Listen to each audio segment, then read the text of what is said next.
vous êtes bien sûr dans l'émission La Matinale et justement dans la rubrique Inviter, mesdames et messieurs, pour vivre heureux, vivons cachés. Nous enseignait justement la sagesse ancienne, mais à l'heure des réseaux sociaux, roi, cet adage semble avoir été balayé par une injonction pour être heureux. Soyons tout simplement en vue. Regardez vos fils d'actualité. Les demandes en mariage deviennent des productions cinématographiques. Les anniversaires de rencontres se célèbrent à court de hashtags et chaque geste d'affection, voilà, semble exiger la validation d'un like ou encore d'un simple commentaire. Le couple n'est plus seulement un espace d'intimité, il est devenu un objet de communication, voire une vitrine sociale. Mais alors, que reste-t-il du lien authentique lorsque l'objectif, bien évidemment, de la caméra s'immisce dans le jardin secret? Cette mise en scène permanente est-elle le signe d'une complicité renforcée ou au contraire le symptôme d'une insécurité affective qui cherche sa béquille dans le regard des autres? L'exposition numérique est-elle le cimetière de l'amour vrai?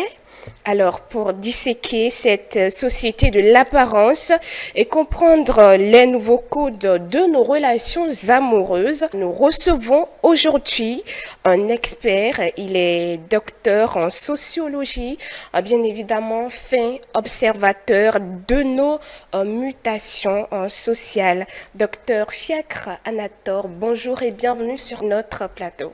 Bonjour Madame Lirel. Bonjour chers téléspectateurs, merci de me recevoir. Merci d'avoir répondu en présent à notre invitation. Merci. Alors, docteur Anator, pour comprendre, comment expliquez-vous, voilà, sociologiquement, bien sûr, ce passage brutal, je vais dire, de l'intimité protégée à ce que certains appellent aujourd'hui intimité exposée? D'accord, merci pour la question. Je pense que pour pouvoir expliquer cette mutation, il faut partir de la transformation ou des modifications que nous avions connues du point de vue historique, du point de vue technologique, du point de vue social également. Ceci dit, il faut remonter à l'histoire pour constater que la société traditionnelle a fait asseoir une certaine relation entre les individus de sorte que la sphère privée et la sphère publique sont purement protégées, délimitées par des normes bien précises, de sorte que le glissement du public vers le privé ou le privé vers le public laisse voir une déviance dans la société. Mais aujourd'hui, avec la montée, l'avancée de la modernisation, on note un affaiblissement de cette séparation entre le privé et le public. Et comme ça, on constate donc une modification même de la relation de l'individu à lui-même et de l'individu avec les autres. Et c'est ce qui transparaît aujourd'hui dans ce que vous appelez intimité protégée, qui glisse vers l'intimité publique. Voilà. Alors, nous allons revenir sur le thème l'amour sous les projecteurs entre bonheur réel et mise en scène numérique. Alors, que peut-on comprendre de manière générale à travers ce thème? Oui, il faut comprendre simplement que à l'aide du numérique, ceux-là qui se sont fait l'idée selon laquelle désormais le numérique se révèle être la référence, ne se donne plus la limite nécessaire dans ce qui pourrait être de l'ordre du privé, de la sphère privée, et verse tout dans la sphère publique. Et quand c'est comme ça, on n'arrive plus à distinguer quand est-ce qu'on est dans l'intimité et quand est-ce qu'on verse dans la sphère publique. Et ce qui est marrant et dommage, c'est que c'est dans le couple que l'on assiste encore à ces faits. à ces réalités dans notre société. C'est vrai, la société, elle est dynamique, elle évolue et il faut s'adapter pour avancer, pour ne pas être en marge des réalités, mais il faut savoir raison garder pour que ce qui est secret soit secret, pour que ce qui est public soit réellement public. Alors, docteur Fiacre, est-ce que le couple, bien évidemment, est devenu malgré lui une unité de personal branding où l'autre n'est plus un partenaire mais un accessoire de réussite en quelque sorte social? Oui, je peux dire oui. Il faut nuancer. Parce que qu'on le veuille ou pas, traditionnellement et anthropologiquement, dès lors que nous voyons dans nos sociétés le mariage dans les clans tel que cela se faisait, tourne forcément autour des stratégies de raisons fondamentales qui amènent tel ou tel vers tel ou tel. C'est-à-dire quoi? Si ma famille doit s'allier par le mariage à telle autre famille, il doit forcément avoir une raison fondamentale. Mais dans le cas d'espèce, ce qui se passe, c'est qu'il y a une certaine, dans un cas, et dans l'autre, c'est ce que nous pouvons appeler pas une valorisation, mais afficher l'autre de façon à l'instrumentaliser, de façon à ne plus prendre en compte ce que ce dernier ou cette dernière aimerait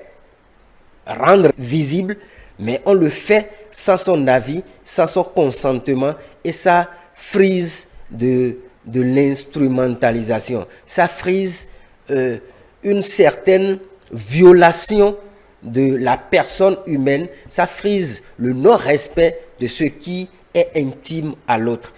C'est vrai, les réseaux sociaux, oui, le numérique, oui, mais il faut, comme je le dis, savoir raison garder. Exactement, docteur Fiacre, bien évidemment, c'est l'actualité, c'est ce qui est, c'est ce qu'on remarque bien évidemment sur le terrain. Est-ce que ne pas s'afficher en couple sur les réseaux sociaux aujourd'hui est interprété par la société ou bien encore par le partenaire comme une preuve de désamour ou une honte? Oui, la réponse serait nuancée toujours. Parce que quand nous nous classons dans ceux-là qui trouvent la référence dans cette pratique, pour eux, oui. Mais quand nous, et c'est surtout vers la jeunesse qu'il faut remarquer cela, mais quand nous nous dirigeons vers les personnes plus âgées, les personnes adultes, matures, et à la limite, certains qui sont beaucoup plus attachés à la religion, la chose n'est forcément pas interprétée de la même manière. Donc, dans le cas où nous sommes en présence des jeunes qui se donnent comme repère, comme référence, cette visibilité dans le numérique, alors là, ne pas le faire peut friser, peut être interprété comme preuve qu'il y a quelque chose qui sent mauvais dans le vivre ensemble, dans le couple.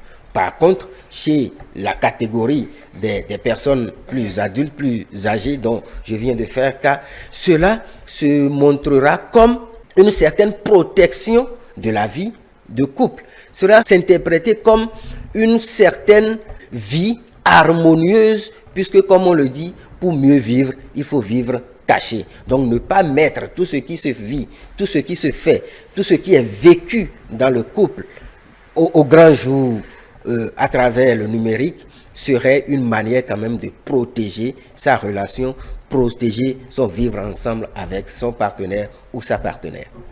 Alors pourquoi est-ce que la plupart des gens aujourd'hui aiment recevoir enfin la validation des autres à travers des j'aime pour savoir réellement, pour avoir une idée concrète sur leur relation amoureuse?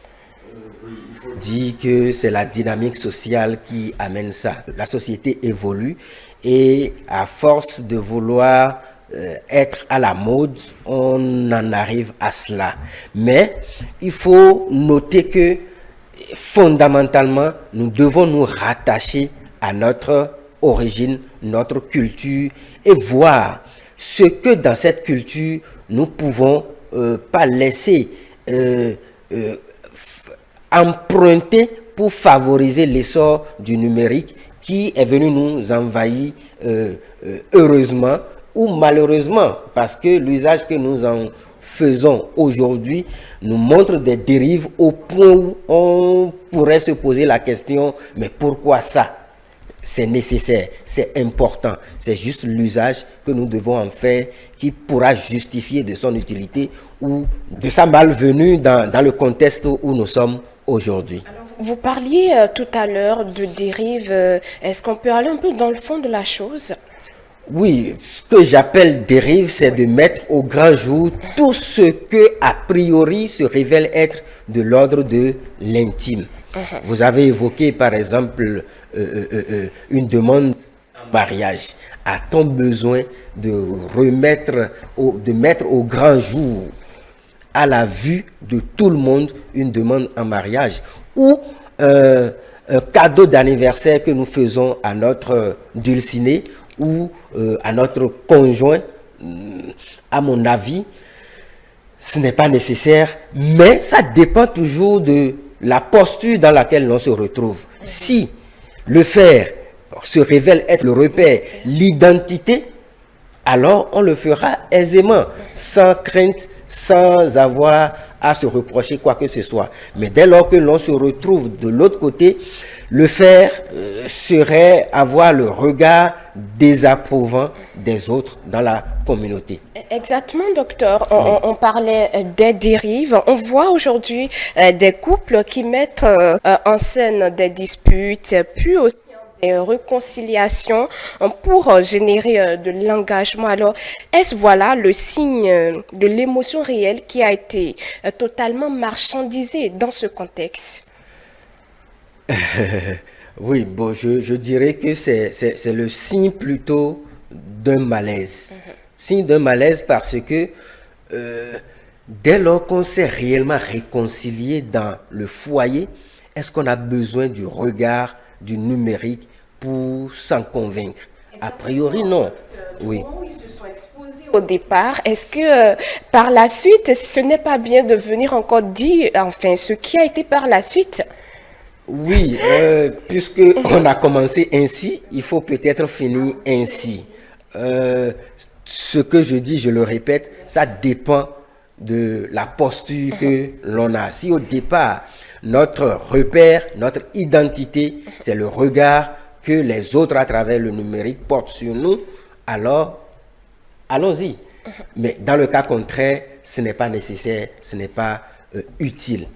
Alors, les réseaux sociaux créent aujourd'hui des standards de bonheur irréalistes, bien évidemment. Alors, cette comparaison permanente ne crée-t-elle pas une insatisfaction chronique au sein des couples, en quelque sorte ordinaires aujourd'hui? Si on pouvait se promener et revoir ces gens qui se prêtent à cet exercice sur les réseaux sociaux et leur poser fondamentalement la question, oui, on se rendrait compte que beaucoup de choses que nous voyons sur les réseaux sociaux ne reflètent pas du tout la réalité dans le couple. Il y a beaucoup plus, le m'as-tu vu, beaucoup plus de l'exhibitionniste que de la réalité du vécu dans le mariage, le vécu dans le foyer.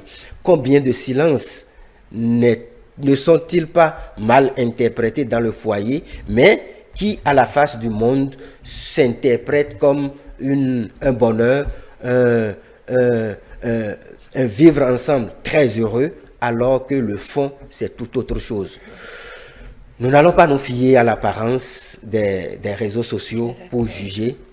La réalité, c'est dans le fond. La quantité de ce que nous voyons là-bas ne reflète pas du tout la qualité de ce que les couples vivent dans la réalité. Alors, docteur, nous allons toujours rester dans cet aspect du paraître, bien évidemment. Est-ce qu'il est plus difficile de se séparer aujourd'hui quand on a vendu une image de couple parfait à des milliers d'abonnés? Existe-t-il une prison de l'image en ce moment-là?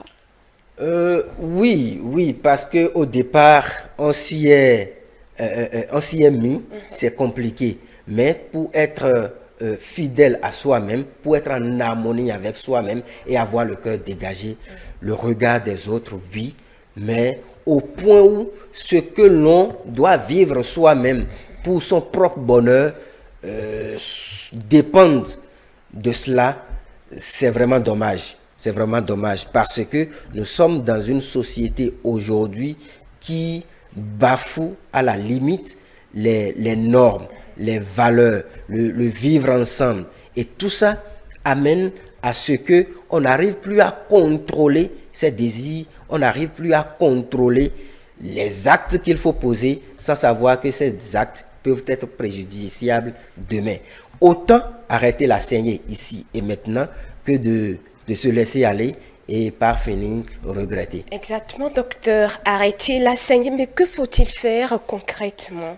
Ce qu'il faut faire, à mon avis, c'est de se fixer dans le couple les limites du privé et du public.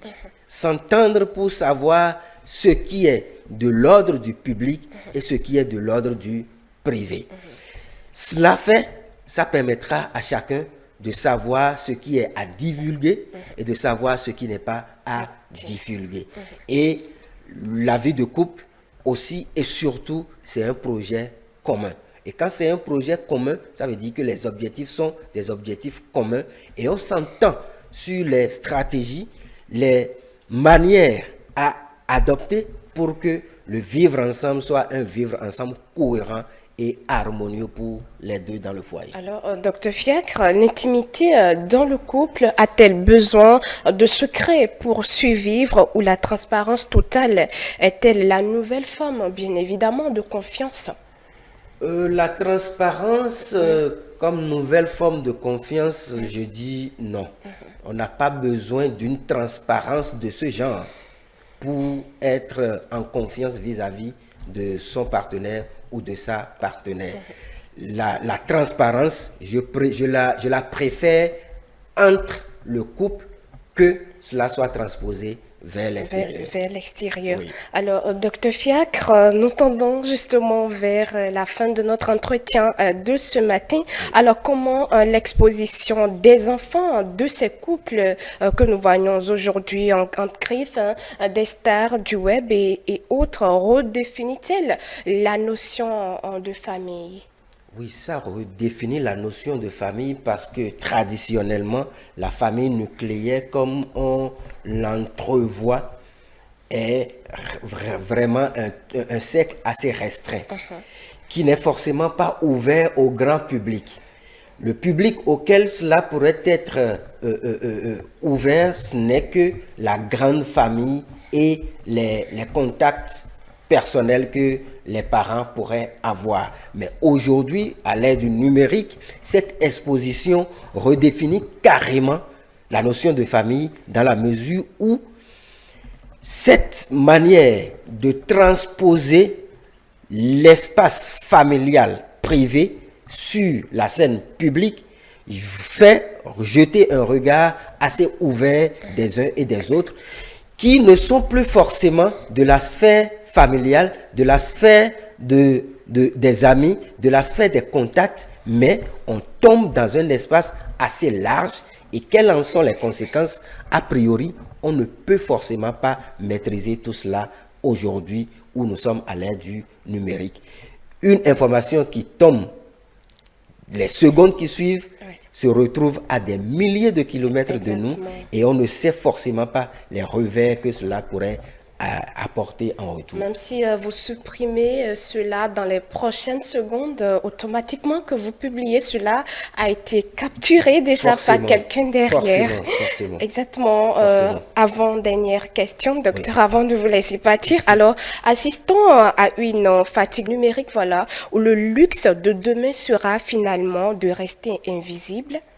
Oui, je crois qu'avec le temps, on en arrivera à ce luxe, simplement parce que aujourd'hui, qu'on le veuille ou pas, chacun prend conscience de ce que il y a une saturation dans les informations que nous divulguons.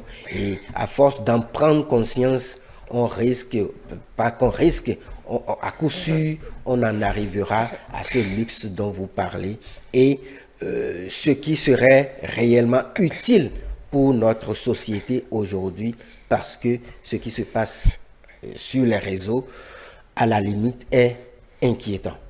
Merci, docteur. Alors, quel comportement garde-vous préconisez-vous pour rester connecté sans sacrifier la vérité de son amour? Oui, je l'ai dit tantôt, il faut délimiter ou revoir la séparation entre la sphère publique et la sphère privée. Et cela passe par la discussion, l'échange, la communication entre les partenaires pour que chacun soit fixé sur ce qui peut tomber dans la sphère publique et ce qui peut rester strictement dans la sphère privée pour le bonheur des deux. Parce que le faire sans l'avis, le consentement de l'autre, alors que l'autre n'est forcément pas en harmonie avec cela, ça conduirait à des discordes et le vivre ensemble serait difficile. Alors, un dernier mot de fin à l'endroit de nos chers amis téléspectateurs qui nous suivent ce matin. Mon dernier mot serait juste de dire que nous sommes à l'ère du numérique, c'est vrai, mais sachons raison garder, sachons faire la distinction entre ce qui pourrait tomber dans la sphère publique et ce qui serait strictement de l'ordre de la sphère privée pour notre bien-être. Parce qu'une fois que c'est lâché, c'est difficile de corriger tout ce qu'il y a autour. Et pour notre bien, prenons en conscience et gardons-nous de tout verser dans la sphère publique. Alors, merci beaucoup, docteur Fiacre, d'avoir répondu en présent à notre invitation. Je profite pour dire que j'apprécie très bien cette coïncidence de couleurs, bien évidemment, que vous voyez à travers nos tenues, chers amis téléspectateurs. Merci pour votre disponibilité. Je rappelle que vous êtes docteur en sociologie. Merci beaucoup. On se dit à la prochaine. Oui, à très bientôt. Alors, chers amis téléspectateurs, c'est la fin de votre rubrique invitée de la matinale. Ce que nous retiendrons de cet échange, c'est que si le numérique offre une fenêtre sur le monde, il ne doit pas devenir le miroir déformant de notre bonheur. L'amour se nourrit de regards partagés, reçus. Protéger son jardin secret, ce n'est pas cacher quelque chose de honteux, c'est cultiver quelque chose, bien évidemment, de sacré. Merci de nous avoir suivis. Prenez soin de vous. Votre émission La Matinale se poursuit.